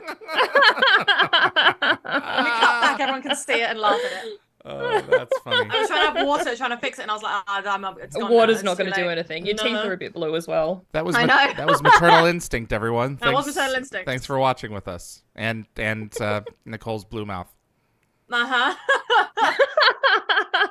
ate blue M&Ms at work once, and everyone was like, "You've been eating M&Ms," and I was like, "Is my mouth blue?" They're like, "Okay."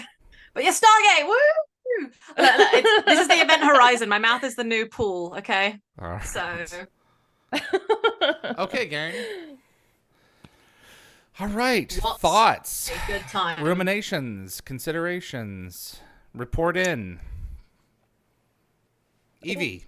Sorry, my internet just dropped out and then came back again. Sorry about that, guys. What do you think about the episode? Ooh, I quite like this episode. I love the introduction to Ascension and to the Ancients. It's very cool, even though obviously they're not mentioned by name. I think I'm going to give this a 5. Okay. Yeah. I don't think it's quite a 6 for me. It is relatively slow paced, but there's just so much important like Stargate mythology built into this episode. Yep. So I think it deserves a 5. Nicole? I think I'm gonna say a 5 as well, actually. Okay. I got the can't look at my face. I'm just gonna do it from now on.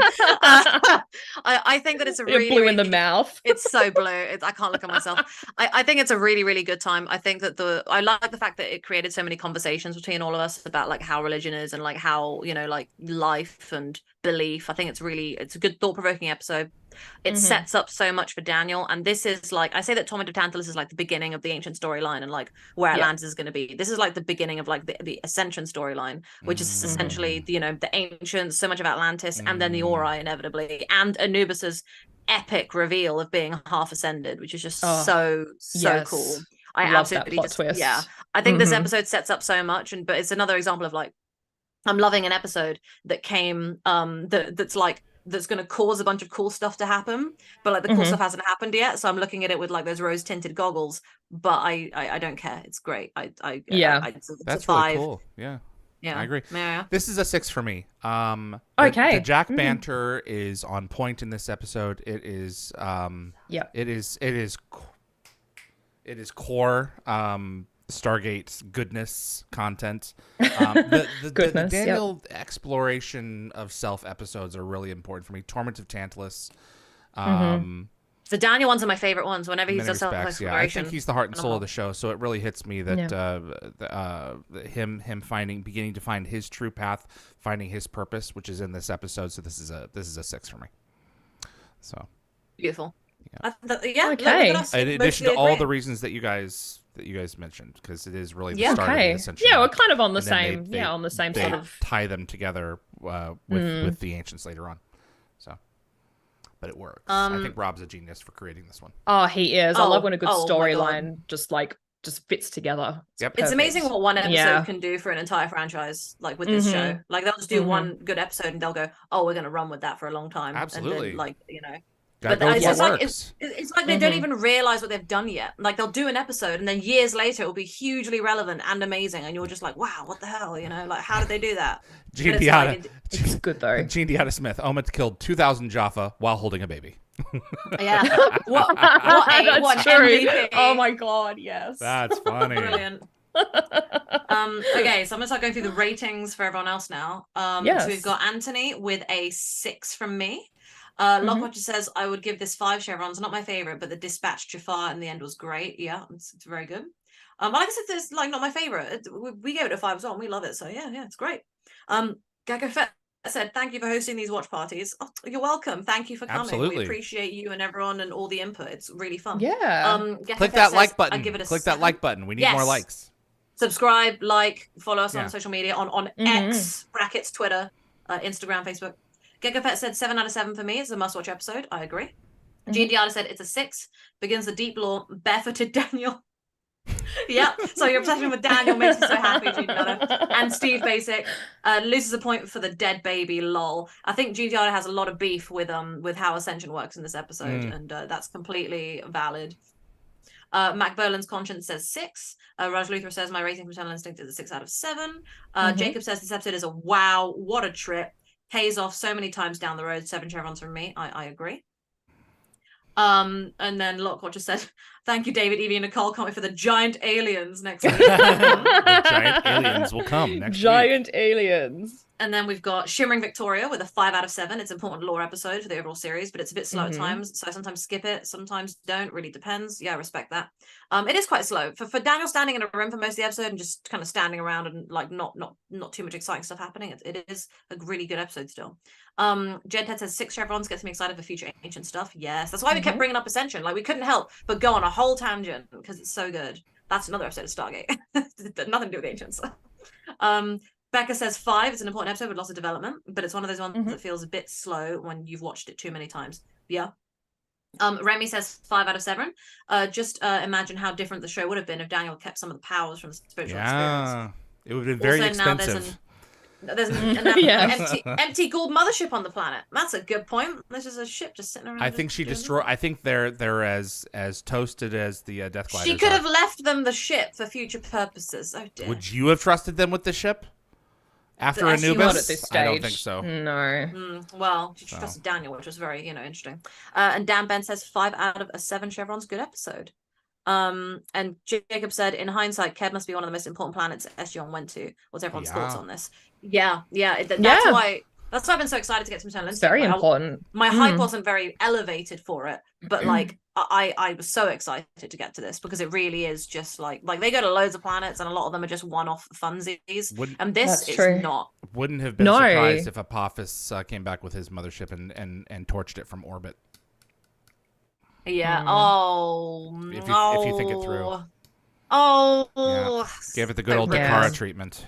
So. Oh my God, Dakara! What a time we've got to look forward to, guys. So yeah, absolutely. Yeah. That is wow. Yeah. Good stuff, gang. I appreciate y'all tuning in. If you enjoyed the show and you haven't clicked the like button, please do. Please. Yes. You know, we appreciate you all watching, and we've got plenty more episodes to go. We've got one more show, we do. and then we're gonna take we're gonna basically end our first season, as it were, because it really is kind of our first season. It's almost been a year. Yeah. It's been a year. Yeah. It's been a year. Pretty close. SG-1's anniversary was a few weeks ago. Yeah, I meant to reach out to you guys and celebrate our first anniversary from Children of the Gods, but yeah, we've been doing this for over a year now. So, wow, jeez, yeah, that's exciting, guys. Yeah, well, I love doing this. I'm glad that David one time called me at 2 a.m. while I was playing Skyrim, and he was the hairdresser, and I love that that we all like each other. It's very important. It's very important. I like that we're all different ages and from different like walks of life, and like we all have different beliefs and stuff, and we're all very like different, like on a spectrum of opinions and stuff, or like life experiences. We're so different. Well, if you look at us above the planet right now, we're doing this. So yeah, yeah, we are. Yes, it's just really, really funny how we've all come together. Like my friend Faye was saying in the car the other day, she was like, "It's actually mental that you three are just like some kind of across the planet besties." MGM, like, yeah, MGM brought us together. So yeah, so super fan thanks project. everyone. I really love talking to everybody. I love getting to know everyone. I love that I now know which personality has got like which thing. You just name on a screen, but like I'm like, oh, I know who's gonna make this bad. People have got today. A reputation now. Yeah, it's really lovely to know the audience, like my actual friends. So this is really lovely, guys. Thank you. Yeah, agreed. Thank you all for tuning in. We'll see you next week for our season finale and SG-1's season 3 finale. So Crystal Skull and Nemesis. See you on the other side, everybody. Bye. See you then. Bye.